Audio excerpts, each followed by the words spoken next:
So, tapos na ako dito. All in all, meron akong 32 rows. Kasi, 2, 4, 6, 8, 12, tuloy-tuloy dyan, 32 rows. So, para ma-check if it's enough, pili ka ng length mo, yung gitna. Akin, yung dalawang dulo nitong black and white.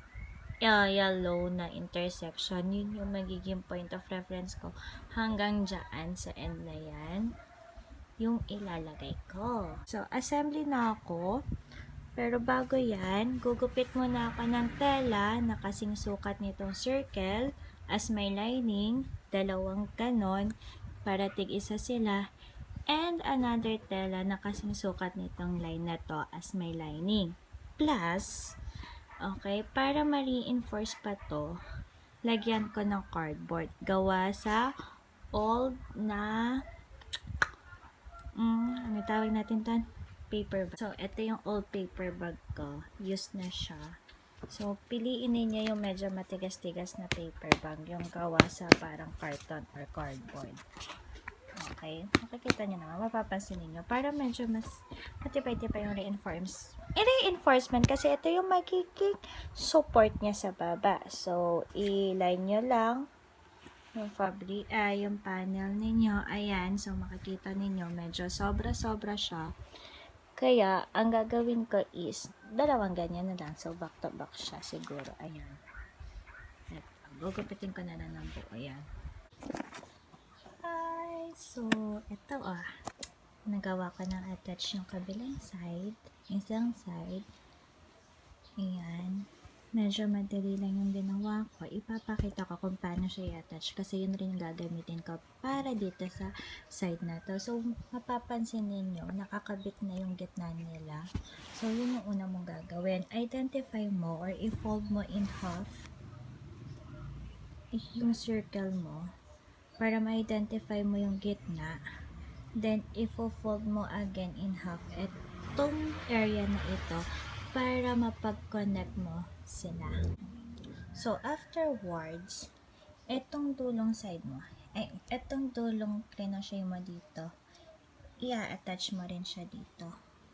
Sa dulo no bottom.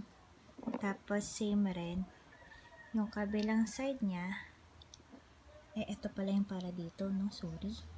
Tapos, itong kabilang side niya, ay yan yung dulo. Yun yung i-attach mo. So, para lang alam mo kung paano mo siya i-stretch. Itong area to, from here up to here. Para alam mo kung paano mo i-stretch para masabayan ito. Same here, done. Okay, so, i-attach ko lang muna. Madali lang naman i-attach. So, kumuha lang ako na rin sa retasong tela. Tapos, in-attach ko siya dito sa dulo ng bottom ko. Then, yung kabilang side, dito ko siya i-attach, diba? Ito yung dulo ng aking circle. Yan yung last yarn or dulong yarn ng circle ko. Ipapasok ko din siya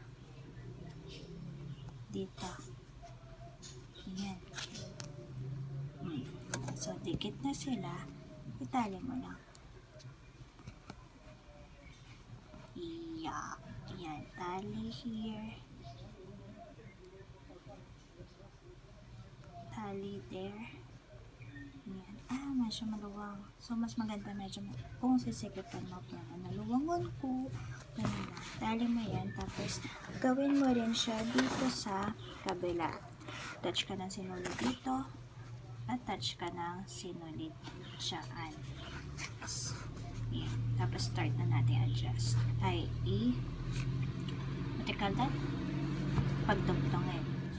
Okay, so para pagsamahin yung bottom at saka yung circle pattern natin, you make sure ninyo na nasa wrong side yung nasa labas. Okay, so yung may lining plus yung fill mong iloob ito. So, yan, namarkahan mo na siya. Kumuha ka ng sinulid. Pwedeng yung yarn na ginamit mo, lagay mo sa karayo. Minsan ako hairpin. Pero since nakabila ka na malaking karayo, pwede na ito. pwede mo rin gamitin yarn tsaka hook. So, ito yung dulo, diba? Pasok mo lang. Okay, hindi ko alam kung anong tawag sa stitch na to. Ayan.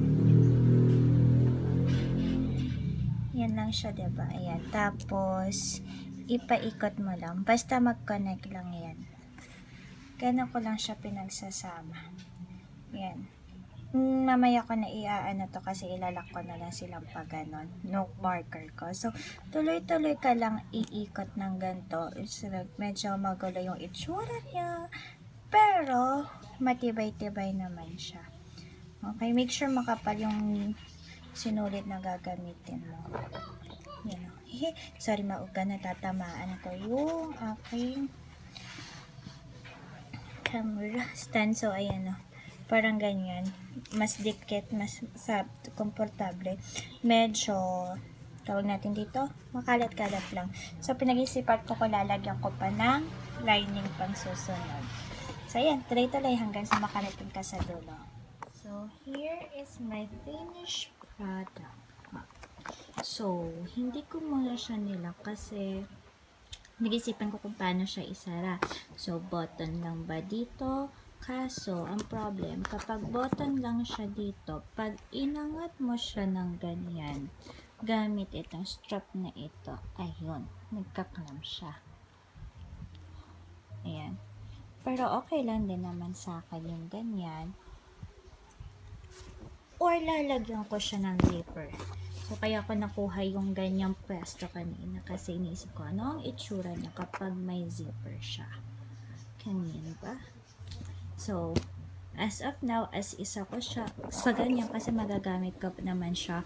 Okay lang as in half lang siya or something yung malalagay. Tapos naka-fold siya ng ganyan. Okay lang sa akin yun kasi iniisip ko siyang lagyan lang ng aking food. Papasok.